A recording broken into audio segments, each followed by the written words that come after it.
Hello every one. ரொம்ப நாள் கழிச்சு வீடியோ போடுறோம். இந்த வீடியோ வந்து ஒரு சிலபஸ் டீகோடிங் வீடியோ. ஸோ இந்த வீடியோவுக்கு முன்னாடி நான் ஒரு சின்ன விஷயங்களை சொல்ல ட்ரை பண்ணுறேன். நம்ம சேனலில் புதுசாக வந்தீங்கன்னா கண்டிப்பாக நீங்கள் வந்து ஆதரவு கொடுக்கணும். நல்ல நல்ல கண்டென்ட் நம்ம கொடுக்க போகிறோம். ரொம்ப மோஸ்ட் வேல்யூபிள் அந்த முக்கியமான கண்டென்ட் தான் கொடுக்க போகிறோம் எக்ஸாம் பாயிண்ட் ஆஃப் வியூவில். ஸோ இதுக்கு முன்னாடி நம்ம சேனல் வந்து எலக்ட்ரிக்கல் கற்பது எளிதுன்னு சொல்லிட்டு வச்சுருந்தோம். அதில் வந்து எலக்ட்ரிக்கல் சம்மந்தமான வீடியோ வந்து போஸ்ட் பண்ணியிருந்தோம். இன்ஜினியரிங் படிக்கிற ஸ்டூடெண்ட்ஸுக்கும், டிப்ளமோ படிக்கிற ஸ்டூடெண்ட்ஸுக்கும், ஐடி படிக்கிற ஸ்டூடெண்ட்ஸுக்கும் ரொம்ப வந்து யூஸ்ஃபுல்லாக இருந்துச்சு. அது நீங்கள் வீடியோ பார்த்தாலே உங்களுக்கு தெரியும். ஸோ இதை தவிர்த்து இப்போ புதுசாக நம்ம என்ன ட்ரை பண்ணுறோம்னு சொல்லிட்டு பார்த்தோம்னா, நிறைய பேருக்கு வந்து இந்த டிஎன்பிசியில் எலக்ட்ரிக்கல் சம்மந்தமாக நிறைய வந்து கவர்மெண்ட் ஜாப்ஸ் வந்து இருக்குது. அது நிறைய பேருக்கு தெரிய மாட்டுது. ப்ளஸ் குரூப் 4, குரூப் 2, குரூப் 1 எழுதுகிறவங்களுக்கும் இந்த வீடியோஸ் வந்து ஒரு யூஸ்ஃபுல்லாக இருக்கும்.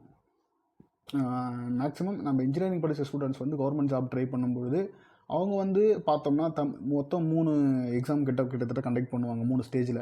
ஃபஸ்ட்டு பார்த்தோம்னா தமிழ் எலிஜிபிலிட்டி டெஸ்ட்டுன்னு சொல்லுவாங்க. ஸோ இந்த தமிழ் எலிஜிபிலிட்டி டெஸ்ட் எதுக்கு வைக்கிறாங்கன்னா, இதை கொண்டு வர முயற்சி செஞ்சது வந்து அண்ணன் வேல்முருகன் தான். ஸோ வேல்முருகன் உங்களுக்கு யாரும் தெரியும், தமிழக வாழ்வுரிமை கட்சி தலைவர் அவர்.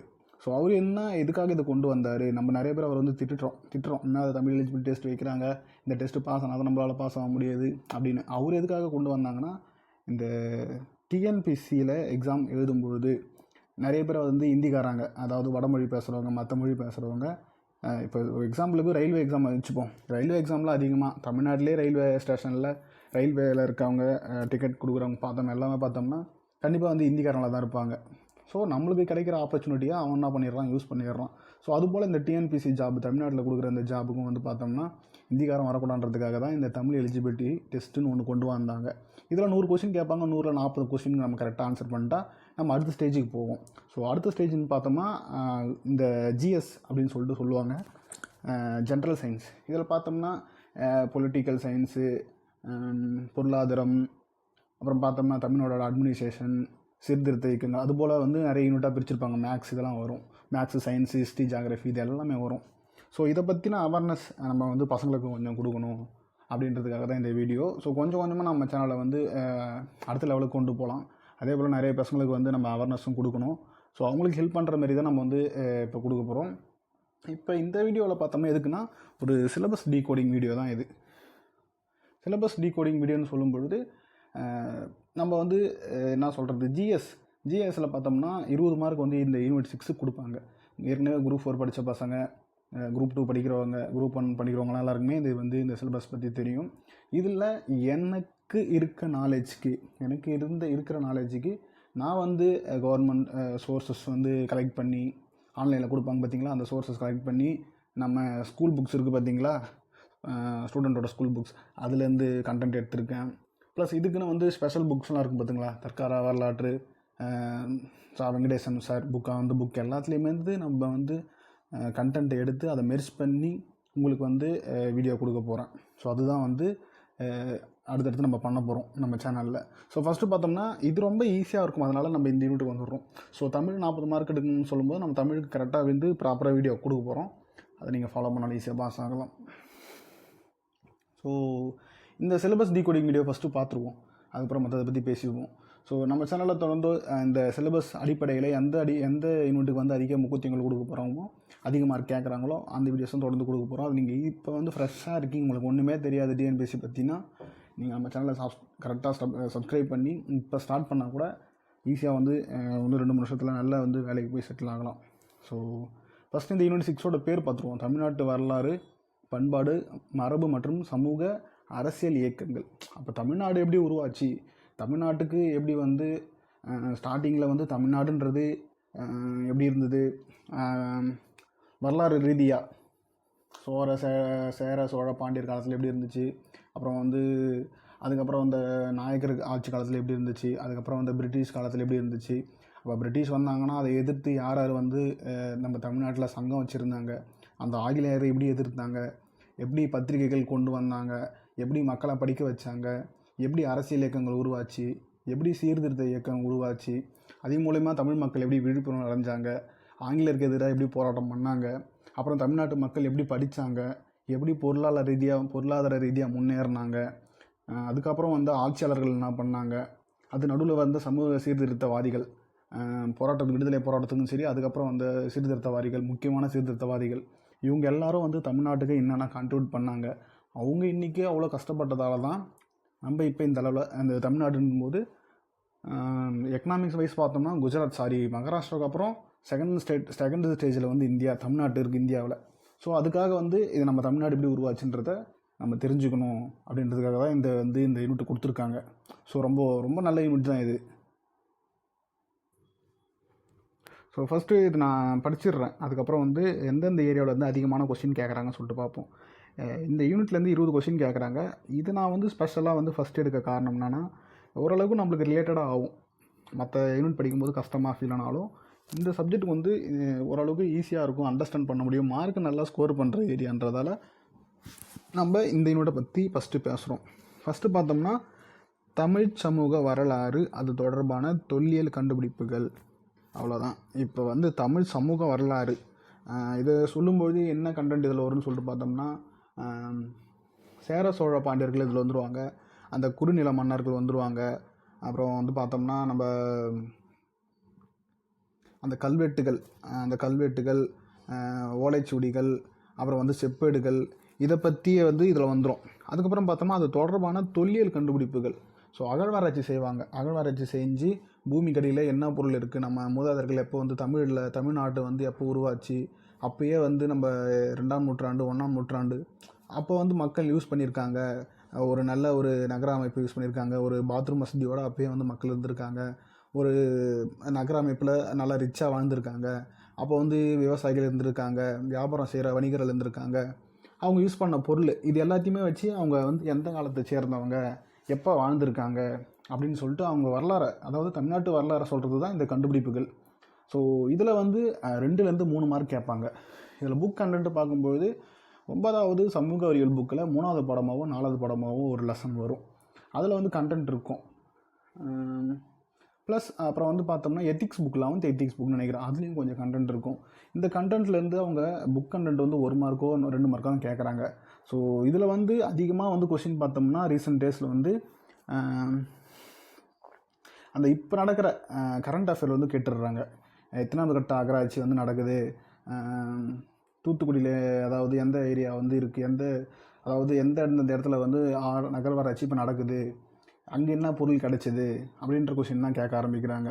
ஸோ அது ரிலேட்டடாக படித்தா இதில் இந்த ஏரியாவில் வந்து நம்ம ஸ்கோர் பண்ண முடியும். மேக்ஸிமம் நிறைய பேரால் இந்த ஏரியாவில் வந்து ஸ்கோர் பண்ண முடியல. கரண்ட் அஃபேர் நல்லா படிக்கிறாங்களோ அவங்க மட்டும்தான் ஸ்கோர் பண்ணுறாங்க. ஸோ இந்த 2 கொஸ்டினா 3 கொஸ்டினான்னு சொல்லிட்டு நான் சொல்கிறேன் பார்த்தீங்களா, அது எதை வச்சு நான் சொல்கிறேன்னா, கடந்த ஒரு 3 குரூப் 4 கொஸ்டினையும் ஒரு 3 குரூப் 2 ப்ரிலிம்ஸ் கொஸ்டினை வந்து நான் வந்து கொஞ்சம் ரிசர்ச் பண்ணி அதில் எந்த கொஸ்டின் ரிப்பீட்டடாக கேட்குறாங்க, எந்த ஏரியாவில் வந்து அதிகமாக கொஸ்டின் கேட்குறாங்க சொல்லிட்டு அதை நான் வச்சு தான் ப்ரூஃபோடு தான் உங்களுக்கு கொடுக்குறேன். ரைட்டுங்களா, என்னவோ தானோன்னு சொல்லிட்டு சொல்லலை. அதனால் நம்ம ஃபஸ்ட்டு சிலபஸ் டீகோடிங் ஏன் பண்ணுறோன்னா, நம்ம படிக்கிறது இந்த சிலபஸ்க்குள்ளே வருதா, நம்ம படிச்சுட்டு போனால் அந்த கொஸ்டினில் கேட்பாங்களா, எந்த ஏரியாவில் படித்தா அதிக மார்க் எடுக்கலாம், எந்த ஏரியா நம்மளுக்கு வரலாம் அதை விட்டுடலாம் அப்படின்றதுக்காக தான் இந்த சிலபஸ் டீகோடிங்கு. இந்த சிலபஸ் டீகோடிங் படிச்சுட்டு நம்ம அடுத்தது இந்த யூனிட்டை வந்து கண்டிப்பாக முடிக்கணும். 20 மார்க்குக்கும் நம்ம வந்து கண்டென்ட் கொடுக்க போகிறோம். டெய்லி மினிமம் ஒரு வீடியோவாச்சும் கொடுக்க போகிறோம். ஃபாலோ பண்ணிக்கோங்க. நம்ம சேனலில் வந்து புதுசாக வந்திருந்தீங்கன்னா தரமான கண்டென்ட் உங்களுக்கு வரும். ஏற்கனவே சொன்ன போல் கண்டென்ட் வந்து government material plus school book, தற்கால வரலாற்று வெங்கடேசன் அவரோட புக்கு எல்லாத்துலேயுமே கலந்து கோர்வையாக உங்களுக்கு வந்து போர்ட்ரேட் மோடில் தான் கொடுக்க போகிறேன். நான் ஹேண்ட் ரிட்டனாக எழுதியிருக்கேன், அதுதான் உங்களுக்கு வந்து அதை வந்து எக்ஸ்பிளைன் பண்ணிட்டு மேக்ஸிமம் அந்த ஃபைலையும் நான் வந்து அட்டாச் பண்ண ட்ரை பண்ணுறேன். ரைட்டுங்களா, அடுத்தது இது சொல்லியாச்சு. அடுத்தது பார்த்தோம்னா சங்க காலம் முதல் இக்காலம் வரையிலான தமிழ் இலக்கியங்கள். ஸோ இதில் வந்து பார்த்தோம்னா 3 to 4 கொஸ்டின் கேட்க ஆரம்பிச்சிடுறாங்க. இப்போலாம் நிறைய கொஸ்டின் இதுலேருந்து தான் வருது, 5-6 கொஸ்டின் கூட வருது. ஸோ தமிழ் இலக்கியங்கள், சங்ககால இலக்கியம்னு சொல்லும்போது 10 பாட்டு, 8 தொகை, அப்புறம் வந்து பார்த்தோம்னா 50 காப்பியங்கள், 5 காப்பியங்கள், கம்பராமாயணம், அப்புறம் ஆழ்வார்கள், நாயன்மார்கள், இவங்க எல்லாருமே இந்த கண்டென்ட்டுக்குள்ளே வந்துடுவாங்க. ஸோ 10 பாட்டு 8 தொகைன்னு சொல்லும்போதே நம்மளுக்கு தெரியும், நீதி நூல்கள் அதில் வந்துடும். அப்புறம் பார்த்தோம்னா அதை எழுதின ஆசிரியர்கள், அதை பற்றின கண்டென்ட் ஃபுல்லாகவே இதில் வந்து வந்துடும். ஸோ இதுவும் ரொம்ப முக்கியமான ஏரியா, கொஞ்சம் பெரிய ஏரியா தான், ஆனால் வந்து நல்ல ஸ்கோர் பண்ணுற ஏரியா தான். சிம்பிளான கொஸ்டின் தான் கேட்குறாங்க. இதில் வந்து ஒரு 4 to 5 கொஸ்டின் வரைக்கும் நம்ம எக்ஸ்பெக்ட் பண்ணலாம். அடுத்தது தான் முக்கியமான ஏரியா, திருக்குறள். அந்த திருக்குறள் மட்டுமே பாருங்கள். மதச்சார்பற்ற தனித்தன்மை இலக்கியம், அன்றாட வாழ்வோடு தொடர்புடைய தன்மை, மானுடத்தின் மீதான திருக்குறளின் தாக்கம், திருக்குறளும் மாறாத விழுமியங்களும், சமூக அரசியல் பொருளாதார நிகழ்வுகளில் திருக்குறளில் பொருத்தப்பாடு, திருக்குறளின் தத்துவ கோட்பாடுகள். ஸோ சிலபஸில் ஒரு 3 லைனு கிட்டத்தட்ட திருக்குறளே கொடுத்துட்றாங்க. ஸோ திருக்குறளுக்கு மினிமம் அந்த குரூப் 2A ப்ரிலிம்ஸ் எக்ஸாமில் பார்த்தோம்னா 7 கொஸ்டின் வரைக்குமே கேட்டிருக்காங்க. மினிமம் 5 கொஷினுக்கு கீழே திருக்குறள்லேருந்து கொஷின் அவங்க வந்து கேட்டுகிட்டே இருக்காங்க. 5 கொஷின் கீழே கேட்டதே கிடையாது. 6 கொஸ்டின் 7 கொஷின் அப்படி தான் கேட்குறாங்க. குரூப் 4க்கு 6 கொஷின் 5 கொஷின் கன்ஃபார்மாக கேட்குறாங்க. இது திருக்குறள் வந்து எப்படி கொஷின் கேட்குறாங்கன்னு பார்க்கும்பொழுது இந்த எக்கனாமிக் ஓரியன்டாக ஒரு கொஷின் கேட்டுடுறாங்க. திருவள்ளுவர் வந்து பொருளாதாரத்தை பற்றி என்ன சொல்கிறாரு, மன்னர்களை பற்றி என்ன சொல்கிறாரு, ஆட்சியாளர்களை பற்றி என்ன சொல்கிறாரு, ஒரு ஆட்சி அதிகாரம் ஒரு நாட்டில் எப்படி இருக்கணும் அதை பற்றி என்ன சொல்கிறாரு அப்படின்றது மாதிரியும். ரெண்டாவது வந்து அந்த ஃபஸ்ட்டு சிலபஸ் வந்து கொடுக்கும்பொழுது இப்போ சிலபஸ் கம்மி பண்ணியிருக்காங்க. திருக்குறளில் 25 அதிகாரம் படிக்க சொல்லுவாங்க. இப்போ இந்த 20 அதிகாரம் படித்தனாலே கண்டிப்பாக உங்களுக்கு 5 கொஷின் முதல் அட்டன் பண்ணிடலாம். ஒரு சில இப்போ திருக்குறள் ஒரு சில கொஸ்டினுக்கு வந்து என்ன பண்ணுறாங்க, திருக்குறள் லைனை கொடுத்துட்டு நடுவில் ஒரு லைனை மாற்றிட்டு என்னன்னு கேட்பாங்க. இல்லை ஒரு திருக்குறளை கொடுத்துட்டு அதில் பயின்று வரும் அணி என்னன்னு கேட்குறாங்க, எதுகை முனை அதில் வந்து என்னன்னு கேட்குறாங்க. ஸோ இது போல் தான் வந்து கொஞ்சம் கஷ்டமாக தான் இருக்குது திருக்குறளில் கொஸ்டினை. ஆனால் நம்ம அந்த திருக்குறளை 20 அதிகாரம் தான், ஒரு நாளைக்கு ஒரு அதிகாரம் படித்தா கூட கண்டிப்பாக வந்து 20 நாளைக்கு 20 அதிகாரம் படிச்சிடலாம். ஒரு 3 முறையோ 4 முறையோ ரிப்பீட்டடாக இந்த 20 அதிகாரத்தையும் நம்ம படிச்சிட்டாலே ஓரளவுக்கு எப்படி ஆன்சர் பண்ணலான்னு சொல்லிட்டு ஒரு கெஸ்ஸிங் வந்துடும். ஸோ திருக்குறள் முக்கியமான ஏரியா, அதை நீங்கள் பார்த்துக்கணும். ஒரு 7 கொஸ்டின்லேருந்து 6 கொஸ்டின் வந்து கேட்குறாங்க. அடுத்து பாருங்கள், அது கொஞ்சம் தான் விடுதலை போராட்டத்தில் தமிழ்நாட்டின் பங்கு.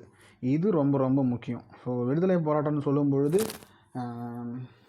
அது எங்கேருந்து வரலாம், விடுதலை போராட்டத்துக்காக யார் யார் என்ன முயற்சி பண்ணாங்க அப்படின்னு பார்க்கும்பொழுது தலைவர்கள் மேக்ஸிமம் வந்துடுவாங்க. வ.உ. சிதம்பரனார், சண்பகராமன், பாரதியார், பாரதிராசன், திருவிக, மறைமலடிகள், கல்யாண சுந்தரனார், மாசல் நேசமணி, பெரியார், அண்ணா, இவங்கெல்லாம் வந்து யூனிட் 9 போனாலுமே இதுவுமே கொஞ்சம் வருவாங்க. ஸோ நிறைய தலைவர்கள் பற்றி இதில் வந்து கப்பலோடைய தமிழன் வ.உ.சி. அவரை பற்றி தான் நிறைய கொஸ்டின் வந்து ரிப்பீட்டடாக கேட்டுகிட்டே இருப்பாங்க. ஸோ அவர் திருப்பூர் குமரன் திரும்ப சொல்லிட்டே இருக்கேன்னா சரி டக்குன்னு வரல. ஸோ அவங்கள பற்றி ஒரு 2-3 கொஸ்டின் வந்து இதில் வந்து கேட்க வாய்ப்பு இருக்குது. விடுதலை போராட்டத்தில் தமிழ்நாட்டின் பங்கு.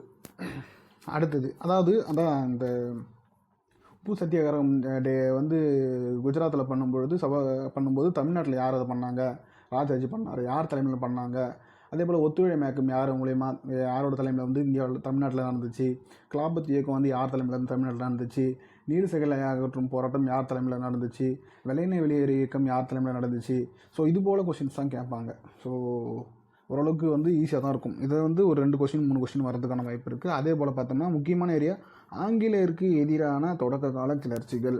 ஸோ இதில் வந்து கம்பல்சரி 3 கொஸ்டின் கேட்டுடுறாங்க.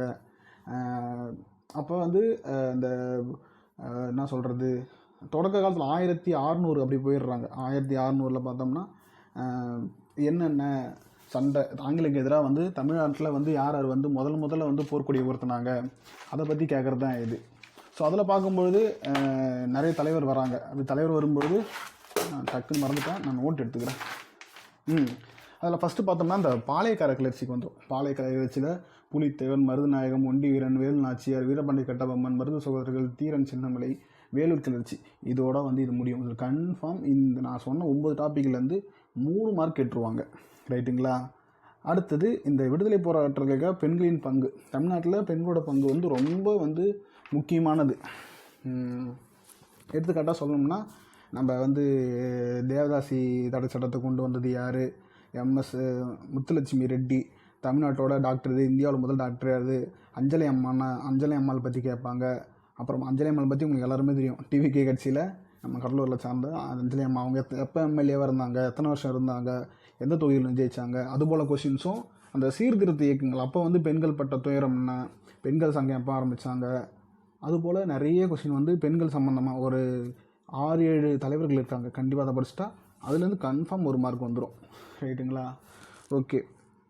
அடுத்து பார்த்தோம்னா தமிழ்நாட்டில் பல்வேறு சீர்திருத்தவாதிகள். ஸோ இந்த சீர்திருத்தவாதிகள், சீர்திருத்த இயக்கங்கள் இதுவும் ரொம்ப முக்கியம். ஸோ சீர்திருத்தவாதின்னு சொல்லும்போது நம்ம வந்து அந்த 1600லேருந்து 1800 வரைக்கும் பார்த்தோம்னா அந்த ஆங்கிலேயருக்கு எதிராக வந்து மன்னர்களாக இருந்திருப்பாங்க, புலித்தேவன் அவங்களாம் இருந்திருப்பாங்க. அவங்களுக்கு வந்து அடக்கிட்ட பிறகு அந்த கொஞ்சம் கேப் 1800லேருந்து 1900க்கு அப்புறம் தான் வந்து கொஞ்சம் விழிப்புணர்வு ஆரம்பிச்சிது. நடுவில் அந்த 150 வருஷம் 200 வருஷம் வந்து தமிழ்நாட்டில் வந்து என்ன நடந்துச்சு அதை பற்றி சொல்கிறது தான் வந்து இந்த தமிழ்நாட்டில் பல்வேறு சீர்திருத்தவாதிகள். ஸோ அப்படி சொல்லும்போது தான் முக்கியமான ஆள்லாம் வருவாங்க. வைகுந்த சுவாமிகள், வள்ளலார், ஆறுமுக நாவலர். ஸோ இவங்களை பற்றி படிக்கிறது தான் வந்து இந்த சீர்திருத்தவாதிகள், அவங்க சீர்திருத்த இயக்கங்கள். அப்போலாம் வந்து பார்த்தோம்னா இந்த உடன்கட்டை ஏறுதல்லாம் கொண்டு வந்தாங்க பார்த்தீங்களா, அப்போயே வந்து அதுக்கு எதிராக வந்து இவங்க போராடினாங்க. ஸோ அவங்கள பற்றியும் வந்து படிக்கிறது ரொம்ப முக்கியமான விஷயம், ரைட்டுங்களா. இது எல்லாமே வந்து நம்ம ஒவ்வொன்றா நல்ல ஹை குவாலிட்டியில் உங்களுக்கு கண்டென்ட் ரெடியாக வச்சுருக்கேன். எல்லாமே ஹேண்ட் ரிட்டனில் இருக்கும். போர்ட்ரேட் மோடெலாம் வந்து நம்ம வந்து இப்போ ரீல்ஸ் பார்க்குறீங்களா, அதே போல் தான் வச்சு நம்ம வந்து கண்டென்ட் கொடுக்க போகிறோம். கண்டிப்பாக யூஸ்ஃபுல்லாக இருக்கும். புதுசாக வந்து நீங்கள் படிக்கிறீங்கன்னா நம்ம சேனலை சப்ஸ்கிரைப் பண்ணுறங்க. நம்ம கூடயே போனீங்கன்னா எப்படி வந்து அணுகலாம், எக்ஸாமுக்கு எப்படி ஈஸியாக பாஸ் ஆகலாம் அப்படின்ற மாதிரி நம்ம கொண்டு போக போகிறோம். ப்ளஸ் ஏற்கனவே படித்த எக்ஸ்பீரியன்ஸ் ஸ்டூடெண்ட்ஸுமே உங்களுக்கு தெரியாத ஒரு சின்ன சின்ன பாயிண்ட்டுகள் வந்து எக்ஸ்ட்ரா பாயிண்ட்டுகள் உங்களுக்கு கண்டிப்பாக வந்து யூஸ்ஃபுல்லாக இருக்கும் பாஸ் ஆகிறதுக்கு. ஸோ உங்கள் ஃப்ரெண்ட்ஸுக்கும் கண்டென்ட் நல்லா இருந்துச்சுன்னா கண்டிப்பாக உங்கள் ஃப்ரெண்ட்ஸுக்கும் ஷேர் பண்ணுங்கள். நன்றி. மீண்டும் நல்ல வீடியோ சந்திப்போம். நன்றி, வணக்கம்.